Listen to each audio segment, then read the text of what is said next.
раз. Сверток неизвестного вещества белого цвета.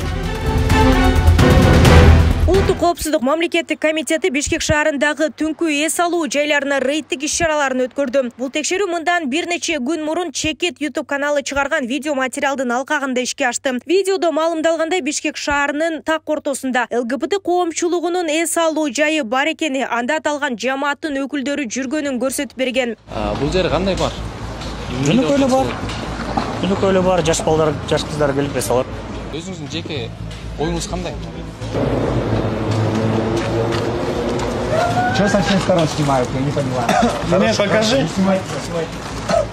Вот. Жылын окуп албай калдым, сразу алсам.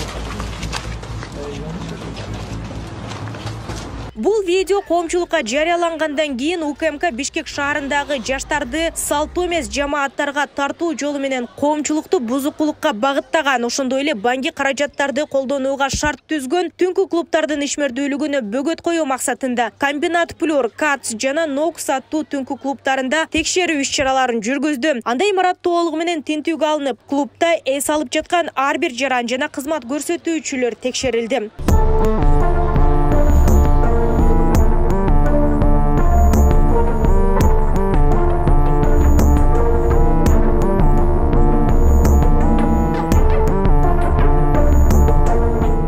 Рейдтин жыйынтыгында Кац жана Комбинат Плюр түнкү клубдарынын ишмердүүлүгү коомчулукка ЛГБТга адамдарды тартуу жана банги заттарды колдонуу аркылуу жаштарды бузукулукка багытталгандыгы аныкталган. Ошондой эле психотроптук дары-дармектер жана башка дарыкана наркозу табылган. Нокс түнкү клубунда дааратканалардан ак күкүм салынган пакеттер табылып, клубдун ээсине жана администраторлоруна карата түшүндүрүү иштери жүргүзүлдү. Мындан улам аталган түнкү клубдар толугу менен жабылып, атайын кызмат мөөр басып кеткен.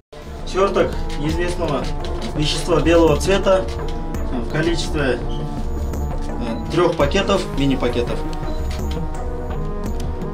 Убедились? Улар канча болот? Терезе столдун астына жайып жатыр. Но столдун үстүнө аралалар эмне буна?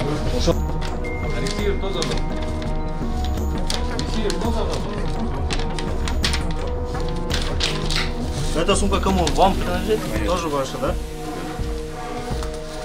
Есть еще запрещенный предмет вещества? Сумки. Если добровольно, доставьте. Там только витамины, спортивные собственности. А это что, блин? Ручник.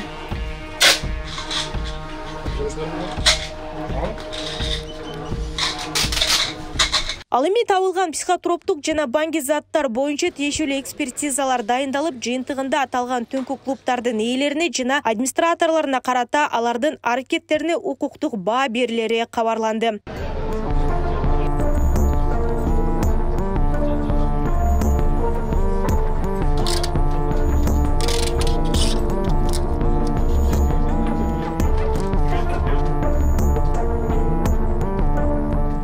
Белгилей кетсек, сойкулук үчүн шарттарды түзүү, анын ичинде түнкү клубдарда салттуу эмес сойкулук кылуу кылмыш жоопкерчилигине алып келе турган сойкулканаларды уюштурууга барабар. Мындан тышкары түнкү клубдардын ээлерин салттуу эмес сексуалдык ориентацияларды жайылтуу үчүн аянтчаны камсыз кылган аракеттери өлкөнүн көпчүлүк калкынын массалык нааразычылыгын жаратып, андан ары массалык башаламандыкка айланып кетүүсү мүмкүн экени эскертилет. Нурзада Сыдыкова, Майрамбек Абдибилал уулу, регион, Бишкек.